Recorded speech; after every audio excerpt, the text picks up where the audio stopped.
जो सोचोगे वही मिलेगा। क्या आपने कभी गौर किया है कि कभी कभी तो हम बैठे बैठे ही थक जाते हैं और कभी कभी हम बहुत ज़्यादा काम कर लेते हैं और फिर भी हमें थकान महसूस नहीं होती। आप पूरे दिन घर बैठे रह सकते हैं, लेकिन पूरा दिन बैठे रहने के बाद जो ऊब पैदा होती है वह हमारे शरीर को निढाल कर देती है, हमें थका देती है। लेकिन वही हम कोई खेल नहीं खेलते हैं तो हम उसमें खूब भाग दौड़ करते हैं, तो खूब शरीर को थकाने की कोशिश करते हैं।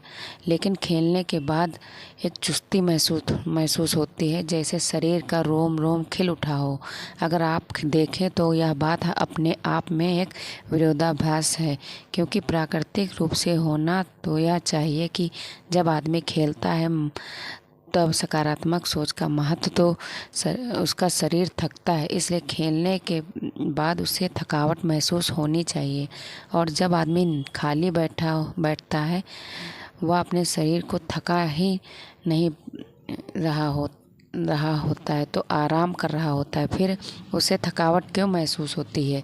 सकारात्मकता सोच का महत्व तो खाली बैठने में, अगर आप इसका जवाब जानना चाहते हैं तो इसका जवाब है हमारे मन की ऊब। जब जहाँ तक शरीर की बात है तो शरीर को थकने से मन नहीं थकता, और अगर आपका मन थक जाता है तो आपका शरीर साथ नहीं देता। ऐसा ही होता है खाली बैठने और मन की इस ऊब को आप तनाव कहते हैं। आज की जो यह कहानी आपको सुनाने वाला हूँ उसमें आपका तनाव के बारे में सारी जानकारी मिल जाएगी। और अगर आप तनाव को समझ लेते हैं तो आपके जीवन से दुखों का पिंडा निश्चित है, क्योंकि दुख तनाव के कारण ही पैदा होता है। तो चलिए इस कहानी से हम तनाव को समझते हैं। इससे पहले कि आप इस कहानी में खो जाएं तो प्लीज़ इस वीडियो को चैनल को सब्सक्राइब करके बेल आइकन की घंटी दबाकर ऑल को ज़रूर सेलेक्ट कर लें। दोस्तों, यह आपके लिए रिक्वेस्ट है। मन का मंत्र कैसे काम करता है। ऑर्डर नहीं, चलिए कहानी शुरू करते हैं। उस समय की बात है जब गौतम बुद्ध एक गांव में अपना समय व्यतीत कर रहे थे। उस समय तब बुद्ध की चर्चाएं दूर दूर तक फैल चुकी थी। आप कभी दूर दूर से लोग अपनी चिंता और दुखों के बारे में गौतम बुद्ध के पास समाधान खोजने के लिए आते थे। मन का मंत्र। ऐसे ही एक दिन जब गौतम बुद्ध आश्रम में अपने शिष्यों को उपदेश दे रहे थे तो एक अधेड़ उम्र का आदमी अपने 22-23 साल के लड़के को साथ लेकर गौतम बुद्ध की तरफ चला आ रहा था। गौतम बुद्ध ने एक नज़र उस पर डाली और उपदेश में बैठने के लिए जब उपदेश खत्म हुआ तो गौतम बुद्ध ने उस आदमी को अपने पास बुलाया और अपने पास बैठने का इशारा किया। जंगल में हरियाली छाई हुई थी और बहुत ही सुहाना मौसम था। जंगल में तरह तरह के पक्षियों की आवाज़ वहाँ पर गूंज रही थी। इसके बाद गौतम बुद्ध ने उस आदमी से आने का कारण पूछा। इस पर वह आदमी कहता है कि तथागत, मैं 2 दिन की यात्रा करके अपने बेटे को आपसे मिलाने लाया हूँ। यह मेरा इकलौता पुत्र है। मन का मंत्र सकारात्मकता मनोबल बनाए। यह हमेशा थका थका रहता है, ऐसा लगता है कि इसके शरीर में कोई जान ही नहीं है। अगर हम इससे कुछ कहते हैं तो यह छोटी छोटी बातों पर गुस्सा करता है और इसकी खेलने की क्षमता भी उम्र से पहले ही कमज़ोर हो गई है और इसके बाल भी पकने लगे हैं। मुझे तो कुछ समझ नहीं आता कि यह सब क्या हो रहा है। भला इतनी कम उम्र में इतनी ज़्यादा उम्र का लगता है वो बुद्ध। मैं अपने बेटे को लेकर बहुत चिंतित हूँ। जब मैं अपने बेटे को डॉक्टर के पास लेकर गया तो उन्होंने कुछ औषधियाँ देकर कहा कि अपने बेटे को तनाव कम लेने दिया करो। वह अपने दिमाग में बहुत तनाव लेता है, इसी वजह से इसकी ऐसी हालत हो रखी है। लेकिन उनके लाख बताने पर भी मुझे तनाव का मतलब समझ में नहीं आया। मुझे पता नहीं है कि तनाव होता क्या है और उसे कैसे उसके दिमाग से निकाला जाए। उसके लिए पहले तो मुझे यह समझना होगा कि तनाव होता क्या है। इसलिए बुद्ध, मैं आपके पास आया हूँ। कृपया करके मेरी समस्या का समाधान कर दीजिए। यह सुनकर गौतम बुद्ध उस लड़के को बड़ी गौर से देखते हैं, उसकी आंखों में देखते हैं और उसके चेहरे पर देखते हैं, फिर उसके हाथ की नब्ज भी देखते हैं। यह सारी विधियां करने के बाद गौतम बुद्ध उस आदमी से कहते हैं कि तनाव लेना तो कोई नहीं चाहता, लेकिन फिर भी तनाव लोगों को दीमक की तरह पकड़ लेता है और इंसान को यह पता ही नहीं चलता कि तनाव में जी रहा है। लेकिन अगर वही इंसान तनाव को समझ लेता है, तनाव के बारे में कोई ऐसा पैमाना बना लेता है कि उसे पता चल सके कि वह कितना तनाव में है, वह समस्या का समाधान भी खोज सकता है। मुख्य रूप से तनाव के 8 कारण होते हैं। इसके बाद गौतम बुद्ध कहते हैं कि सबसे पहले तो हमें समझना यह होगा कि तनाव होता क्या है। जब कोई इंसान कोई काम कर रहा होता है तो हम उतने ही निद्रा की अवस्था में होंगे और इसी दूरी को, इसी खिंचाव को तनाव कहा जाता है। कोई आदमी खेलने के बाद फुर्ती महसूस क्यों करता है, हालांकि उसने अपने शरीर को थका दिया है। लेकिन समझने की बात तो यह होती है कि खेलते वक्त मन और शरीर पूरा उस खेल पर केंद्रित होता है, जिससे शरीर और मन में दूरी पैदा होती है, इसलिए कोई तनाव पैदा नहीं होता।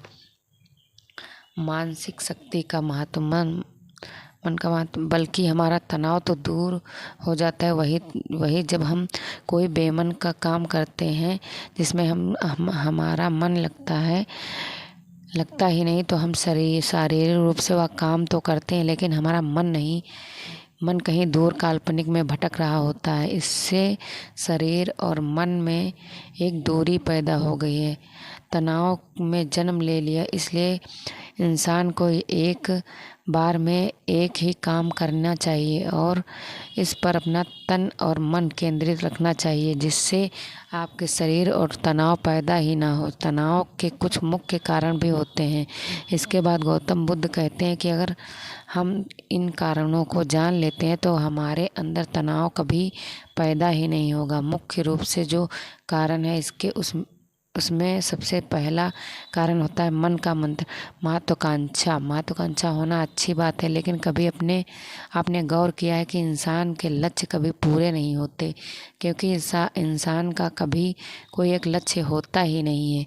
जब इंसान एक लक्ष्य को प्राप्त कर लेता है तो दूसरा लक्ष्य स्थापित हो जाता है और इसी तरह वह अपने लक्ष्य को पाने के लिए गोल गोल घूमता रहता है। इसलिए जो इंसान ज़्यादा महत्वाकांक्षा होता है, जिससे बड़े बड़े लक्ष्य प्राप्त करने होते हैं, वह वर्तमान में कभी नहीं जी पाते। उसका मन हमेशा भविष्य की योजनाएं बनाता रहता है और बस उसका शरीर वर्तमान में होगा, उसका मन भविष्य में होगा और इन दोनों की दूरी की वजह से वो उस आदमी में तनाव पैदा हो जाता है।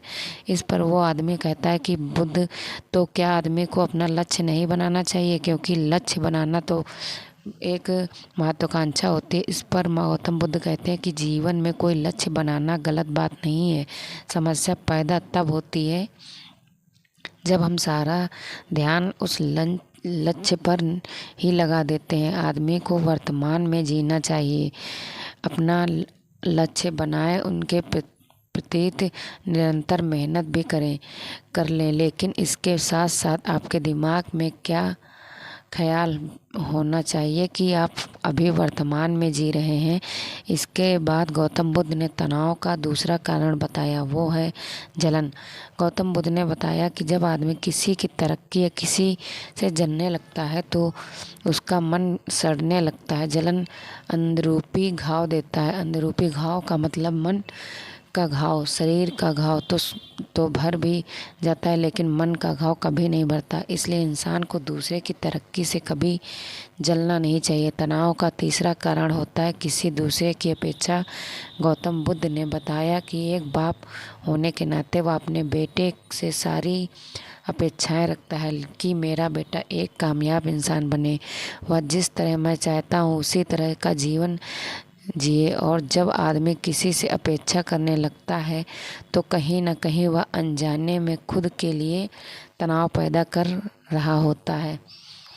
आत्मसमर्पण। जरा सोचिए कि वही बेटा अगर अपने बाप के हिसाब से नहीं चलेगा, वह नहीं बन पाएगा जो उसका बाप चाहता है, तो फिर उसके पिता के मन को तनाव पकड़ लेगा। इसलिए किसी से भी अपेक्षा नहीं करनी चाहिए, ना ही दूसरे से और ना ही खुद से। इसके बाद तनाव का अगला मुख्य कारण बताते हुए गौतम बुद्ध ने कहा कि मन का काम करने से भी तनाव पैदा होता है। जिस काम से हमारा मन नहीं लगता, जिसमें हमारी रुचि नहीं होती, तो उस काम में हम अपना मन नहीं लगा पाएंगे। हमारा मन कल्पनाओं की उड़ान भरेगा और हमारा शरीर वहीं बैठा रहेगा। इसलिए दोनों में दूरी पैदा होने की वजह से यह भी तनाव का कारण बन जाता है। इसलिए आदमी को सिर्फ रुचि के हिसाब से ही काम करना चाहिए। इसके बाद गौतम बुद्ध ने कहा कि शारीरिक दुख भी तनाव का कारण होता है। जब आदमी को कोई शारीरिक कष्ट होता है तो आदमी का मन इस बीमारी के बारे में सोचता रहता है, जिससे उसके मन में दुख के विचार बनते हैं और वही पर तनाव पैदा हो जाता है। यह सुनकर उस आदमी ने कहा कि बुद्ध, शारीरिक दुख तो किसी को भी आ सकता है, तो क्या वह आदमी हमेशा तनाव में ही जिएगा? इसका जवाब देते हुए गौतम बुद्ध कहते हैं कि यह बात ख्याल करने की होती है कि हमारा जीवन दुखों का आगार है। जैसे जैसे हमारी उम्र बढ़ती है वैसे वैसे बीमारियां आती हैं, दुख आते हैं और एक ही दिन मौत भी आ जाती है। तो बीमारियां जीवन का अभिन्न हिस्सा है। किसी को वह समय के पहले आती है तो किसी को बाद में आती है। और जब इंसान का मन इसके बारे में समझने लगेगा तो अपनी बीमारी के बारे में सोचकर ज़्यादा तनाव नहीं लेगा, क्योंकि वह जीवन का एक अभिन्न हिस्सा है और इसके लिए आदमी को शारीरिक रूप से भी आभास करते रहना चाहिए ताकि उसका शरीर लंबे समय तक स्वस्थ बना रहे। और यह भी जान लो, तनाव का एक मुख्य कारण होता है अपनी योजनाओं को समझने के लिए वक्त न देना। कुछ इंसानों के मन में कोई ख्याल पनपता है और वह उस पर बिना सोचे समझना शुरू कर देता है, और जब उस काम में उन्हें कामयाबी नहीं मिलती तो वह तनाव से भर जाते हैं, क्योंकि उन्होंने वह काम शुरू करने से पहले उसके बारे में कोई जानकारी नहीं ली। आदमी को कोई भी योजना बनाते वक्त उसके बारे में परिणाम के रूप में सबसे पहले सोचना चाहिए। हमें यह सोचना चाहिए कि अगर यह योजना कामयाब नहीं हुई तो मैं फिर क्या करूँगा, और इसलिए अपनी योजनाओं को समझने के लिए पूरा वक्त देना चाहिए ताकि भविष्य में उस काम के प्रति कोई तनाव पैदा ही ना हो। और सबसे आखिरी कारण जो तनाव का होता है वह होता है मन ज़्यादा सोचना। लगातार सोचते रहना भी एक बीमारी होती है और इसको दूर करने के लिए आदमी को ध्यान करना चाहिए। यह सुनकर उस आदमी ने हाथ जोड़ते हुए गौतम बुद्ध से पूछा कि बुद्ध, मेरा बेटा तो अभी मात्र 23 साल का है और उसमें इतनी समझ भी नहीं कि वह इतनी सारी बातों का एक साथ अनुसार कर सके। कृपया करके तनाव मुक्त करने के लिए कोई आसान मंत्र बता दें जिससे मेरा बेटा उस मंत्र के अनुसार भी कर सके और तनाव मुक्त भी रह सके। यह सुनने के बाद गौतम बुद्ध ने कुछ सोचते हुए जवाब दिया, इसके लिए एक छोटी सी विधि है। अगर तुम इतनी बातों का पालन पूर्ण नहीं कर सकते तो तुम एक बार में एक काम करने पर ही मन लगाओ। निष्कर्ष, जो भी काम तुम कर रहे हो बस एक काम एक बार में करो और उस काम को पूरा ध्यान लगा कर करो। अगर तुम्हारा ध्यान इधर उधर भटकता है तो वापस से अपना ध्यान उस काम पर लगा दो। सबसे आसान और सबसे अच्छा तरीका है तनाव मुक्त करने का। अगर तुम खाना खा रहे हो तो खाना खाने पर ही ध्यान केंद्रित कर दो। अगर तुम चल रहे हो तो चलने पर ही ध्यान केंद्रित कर दो। इससे तो तुम्हारा मन और तुम्हारे शरीर दोनों एक जगह पर रहेंगे और दोनों के बीच दूरी नहीं पैदा होगी, जो कि तनाव का मुख्य कारण होता है। चलो दोस्तों, आज की युवा पीढ़ी एक बार में 2-2, 3-3 काम एक साथ करती है। जैसे कि कोई आदमी खाना खाते वक्त टेलीविज़न भी देखता रहता है, फ़ोन पर बात भी करता रहता है और फिर बाद में कहता है कि मैं तनाव में जी रहा हूँ। जब 3-3 काम एक साथ करेगा आदमी तो तनाव पैदा होना तो लाजमी है, क्योंकि मन तो पूरा ध्यान लगाकर एक बार में एक ही काम कर सकता है। पूरे तरीके से ध्यान दो तीन चीज़ पर कभी नहीं लगाओ, दो चीज़ तीन चीज़ों पर ध्यान कभी नहीं लगाओ। इसलिए जहाँ तक संभव हो सके कोशिश कीजिए कि आप अपना ध्यान एक ही काम पर लगाएं। तो दोस्तों कैसी लगी ये आपको कहानी, कमेंट करके ज़रूर बताएं। राधे राधे।